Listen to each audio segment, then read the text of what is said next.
80% of New Year's resolutions fail by February. Kind of a bummer. But honestly, it's not really surprising when you think about it. Like, reflect on your experiences setting New Year's goals. Have you set this like really ambitious, big goal and you stick to it for maybe a few weeks, but then it starts getting hard and you just give up? Or maybe you've stopped setting goals altogether because it feels pointless, or because you're scared if you don't reach that goal, then you're a failure. If any of those describe you, you are absolutely not alone. Today, we're going to talk about why so many of us avoid setting New Year's goals, or any sort of goal in general, really, the science behind some of those struggles, and what we can actually do about those things. Spoiler alert, it has nothing to do with willpower. So let's start with the obvious reason. A lot of us just don't want to fail. Maybe last year you set a goal to lose 50 pounds or save $5,000 and you didn't hit either of those, and now you feel like an absolute failure because it just didn't happen. That failure can feel really, really heavy, and then you're like, why should I even try? I'm not going to be able to do this. I tried once, I wasn't able to do it. Why should I try again? Because it is proven I am not able to do this thing. Those two goals I mentioned, to lose 50 pounds and save $5,000, those were actually my New Year's resolutions, and have been my New Year's resolutions for the past like 3 years now. Obviously, I keep setting them as New Year's resolutions because I have not met them. And I'll be completely honest with you, I didn't even set any goals for 2024 because of that exact reasoning I just gave you. I set those two goals, lose weight, save money, for the past 2 years. I wasn't able to do it. So in 2024, I got really down about it and was like, I'm not doing this again. I tried, failed. I'm obviously a failure, can't do this. Why should I even bother? But here's the thing, and I knew this thing, but I wasn't practicing this thing. Failing or not reaching those goals is not a reflection of me as a person. Because I didn't hit those goals, that doesn't mean that I am a failure, that I am worthless. It means none of that. Usually not hitting your goals is a sign that your goal needs to be tweaked, or you need to learn some skills to achieve that goal. Needing to learn some skills to achieve something doesn't mean you're a failure. It just means you have some learning to do, and learning is always a good thing. And again, a goal and hitting that goal or not hitting that goal does not dictate who you are as a person. Another big reason we avoid setting goals is feeling overwhelmed by that goal. Let's be real, January 1st rolls around and people want to totally transform their life 1000%, like complete pivot from what their lifestyle looks like right now. We're talking getting up at 5 in the morning, we're talking structured meal plans, hitting the gym for 2 hours a day, not spending any fun money, saving every single penny. That is a lot of things to change. That is like your whole lifestyle. So no wonder it feels easier to just not ever do those things, or to give up after just a few days. And then we also have this weird societal pressure, like everyone's supposed to set a New Year's goal, so I guess I should be doing that too. But goals that come from that external pressure or that societal norm rarely stick. We rarely follow up with those goals or achieve those goals because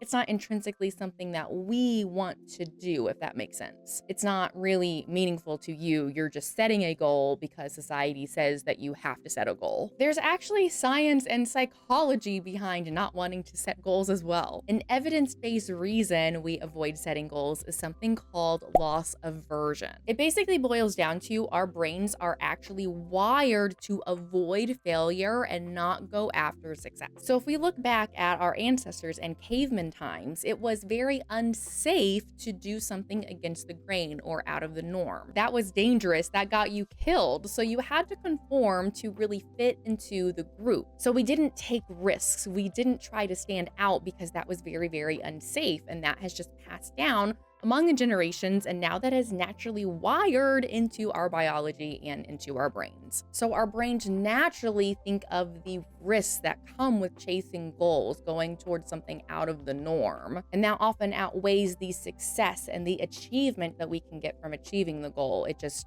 cancels each other out, so we just don't do it. Another psychological reason is instant gratification, and this is the one I really, really struggle with. Our brains are also wired and designed to seek pleasure, not pain. We all know that. So we often choose the thing that's going to give us short-term pleasure versus thinking of the bigger picture and the long-term goal we're trying to achieve. That's why choosing Netflix and choosing to binge watch a show, that's why we choose to do that versus going to the gym. And we consistently choose Netflix over the gym because it gives us the short-term pleasure. That's why we spend the money, because we get that short-term dopamine hit. We don't think about how saving money in the long term feels and how good that's going to feel at the end. We're only focused on what feels good right now. Science also backs up something that's called decision fatigue. Every day we are faced with millions of choices, and we don't always realize these things because our brain is kind of doing a lot of stuff in the background of choosing things for us. So it's not in the forefront of our minds that we're making lots of decisions every day. And we might not realize those things, but that contributes to this decision fatigue. Our brains can only handle making so many decisions in a day. So by the time it gets to the end of the day, you've done all these decision-making things at work and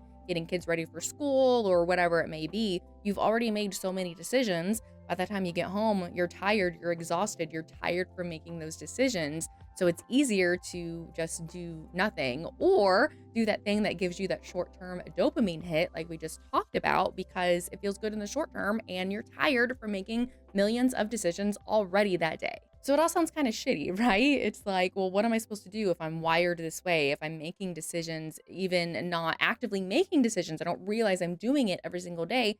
How am I supposed to make any sort of goal that sticks?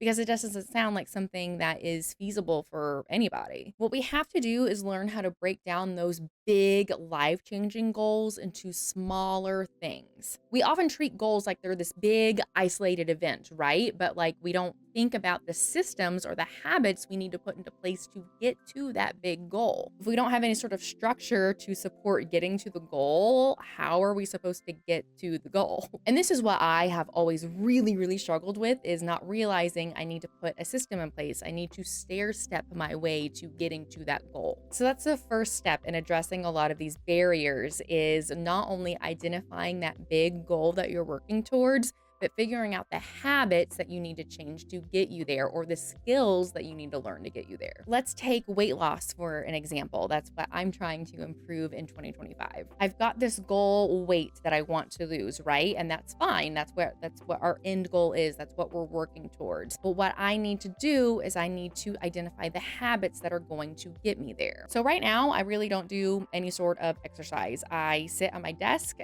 for my day job, and then I make content. So I sit a lot. So one of the first things I'm going to do is start moving more. I have a standing desk that I hardly ever use. So that is an easy thing that I can start doing every day, is actually using the standing desk that I bought for this reason. And that's not a hard thing to do, right? I just need to press the button, it lifts up, and I stand and do the work that I was already going to do. Another habit I can work towards is being mindful of what's on my plate. So making healthier decisions versus getting tired and overwhelmed and ordering the fast food or putting the pizza in the oven, versus planning out my meals and actually sticking to them. Drinking more water, because I haven't been drinking water very well recently. That's an easy change I can incorporate too. So you see, those are small changes, and I don't have to do all of those starting January 1st. I can do one a week or one even every 2 weeks. So those small changes over time are going to lead into those becoming more natural. Those become a habit the more often we do it. And those habits work towards that big goal at the end. So I don't think that part is really new information for a lot of people. We probably knew that in the back of our mind, but weren't really putting into practice. But one thing that I bet you haven't thought about is thinking about the trade-offs and learning to embrace those. So what I mean by that is every goal or something that we want to change in our life, right? There's a trade-off for that. So me losing weight, that means the trade-off is I have to become more organized. I have to actually plan meals versus just deciding to make whatever sounds good in the moment. So I'm going to have to learn how to embrace that sort of trade-off. I can't just do the easy meals. I've actually got to prepare for this. And that takes some time, that takes some energy. So that is the trade-off. We have to identify what's worth giving up to achieve that goal. In my case, it is worth giving up some of my time instead of my energy towards being organized about my meals versus continuing to do what I have. This could also be maybe having a set bedtime and making sure you're getting to bed on time so you can get up early to work out the next day, versus staying up late and playing video games or watching Netflix. I am guilty of these as well. If you want to save money, you have to learn how to not spend on unnecessary things, right? So maybe that is looking at your budget and figuring out maybe I don't need to get my nails done all the time. Maybe I learned how to do them at home instead, or I just don't do them. That's another trade off that you have to be willing to embrace. Success and achieving goals requires focus, and focus requires us to eliminate distractions. I also strongly suggest that you simplify things. There's a phrase that 12-step meetings, Alcoholics Anonymous, Narcotics Anonymous use, and it's called KISS. Keep it simple, stupid. What often happens when we're working towards a goal is that we come up with this list of like 50 things that we have to change in order to meet that goal. And just looking at that list is overwhelming for most people because, again, that is a huge lifestyle change. I'm not saying that you can't change all of those 50 things that you've written down, but changing all of those at one time is probably going to lead to burnout and you're probably not going to meet that goal. What we can do instead is we can prioritize or focus on one or two of those things at a time. When we scatter our energy across too many goals or too many ways of achieving that goal, then we don't make any towards of meaningful progress towards any of those things. So we need to learn to focus on doing a few things exceptionally well versus doing a whole bunch of things half-assed,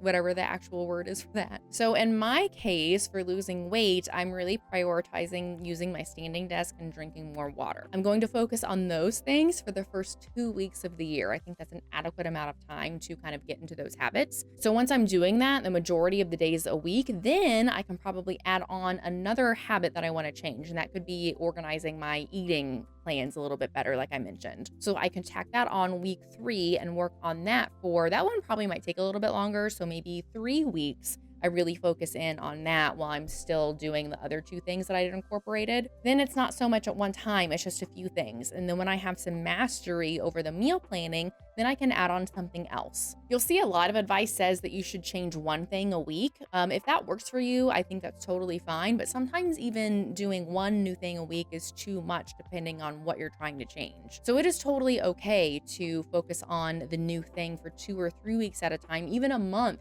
6 weeks, depending on what the task is. You don't have to add something new every single week if you haven't mastered that other thing that you've already added. And last but not least, we need to find a way to hold ourselves accountable for these goals. Now, this is the part that really everyone hates. I especially hate this part because the word accountability is really scary. There's a lot of fear and anxiety around the word accountability. I think when I think of it, I become really anxious because if I'm being held accountable and I still don't meet that goal, then that feels even worse and makes me feel like a failure. But accountability doesn't have to be a scary thing. And this is really what I'm trying to teach myself right now. Accountability just means that we are tracking the progress that we are making. So this could be keeping a journal or like a mood tracker or spending tracker or something like that. It doesn't have to be anything crazy extensive. I see these bullet journals that have like these crazy ass trackers on them for mood, sleep, substance use, all these things. And you can do that if that works for you, but just a simple check mark system sort of works. You could get a calendar and then put a check mark on the days that you did whatever thing you're trying to do. Think back to elementary school when we got the gold stars for doing our homework. That is accountability. That is very basic accountability, but that felt good as a kid, right? We need to learn how to do that as an adult. So making a gold star calendar is a perfectly fine way to track your accountability and your goals progress too. A tracking system also really helps when you're having those low motivation days. And those days are going to happen. There are going to be days where you struggle more with making these changes than other days, and that is completely normal. What can be helpful is if you are keeping a tracker is to look back on that tracker and say, hey, out of the 31 days last month, I worked out 20 of those days over a majority of the month. Okay, I haven't felt that great the past few days and I've kind of missed a few days now, but I've done all this progress already. I can keep doing this. Seeing that progress that we've made motivates us to continue. So that's why it's really important, not only for accountability reasons, but for motivation reasons too. So here is the big takeaway. Avoiding New Year's goals, avoiding making goals in general does not mean that you are lazy. It does not mean you are unmotivated. It is just your brain's way of trying to protect you from failure and decision fatigue and feeling overwhelmed. But with the right approach approach and with the right mindset, we can overcome that wiring in our brain to meet those goals that we have. So tell me about the goals that you are setting this year and what are you doing to achieve them? Please drop it in the comments if you are willing to share, and that can also be another way to be held accountable. And please remember that if you do not want to make a goal for New Year's, you don't have to. Change can happen any day. It doesn't have to be for a special occasion.